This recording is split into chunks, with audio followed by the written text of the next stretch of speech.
Hello everyone, നമ്മൾ മുട്ടുവേദനയ്ക്ക് കൊടുക്കുന്ന injection hyaluronic acid ഇതുപോലെ പ്രീ ഫിൽഡ് സിറിഞ്ചിലാണ് വരാറ്.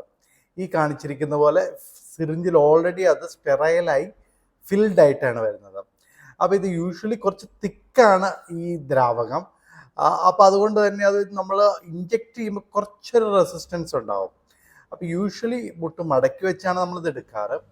അപ്പോൾ അത് സോഫ്റ്റ് സ്പോട്ട് കണ്ടുപിടിച്ചതിന് ശേഷം പതുക്കെ ഇതുപോലെ ഇഞ്ചെക്ട് ചെയ്യാം. ഒത്തിരി സ്പീഡിൽ ഇഞ്ചെക്ട് ചെയ്യുകയാണെങ്കിൽ അത് പെയിൻഫുൾ ആയിരിക്കും. അപ്പോൾ പതുക്കെ വളരെ സാവധാനം ടൈം എടുത്ത് വേണം അത് ഇഞ്ചെക്ട് ചെയ്യാൻ വേണ്ടി. അപ്പോൾ 45 ഡിഗ്രി ആംഗിൾ പിടിച്ചുകൊണ്ട് സ്റ്റെറൈൽ പ്രിക്കോഷൻസോട് കൂടി പതുക്കെ ഇഞ്ചെക്ട് ചെയ്യുകയാണെങ്കിൽ പേഷ്യൻറ്റിന് അധികം ഡിസ്കംഫോർട്ട് ഉണ്ടാവില്ല. അപ്പോൾ യൂഷ്വലി ഇതെടുത്തു കഴിഞ്ഞാൽ ഓസ്റ്റിയോആർത്രൈറ്റിസ് നീക്ക് നല്ല റിലീഫ് കിട്ടാറുണ്ട്. അതിൻ്റെ കൂടെ ക്വാഡ്രിസെപ്സ് എക്സസൈസുകൾ കണ്ടിന്യൂ ചെയ്യാൻ നമ്മൾ ആവശ്യപ്പെടാറുണ്ട്.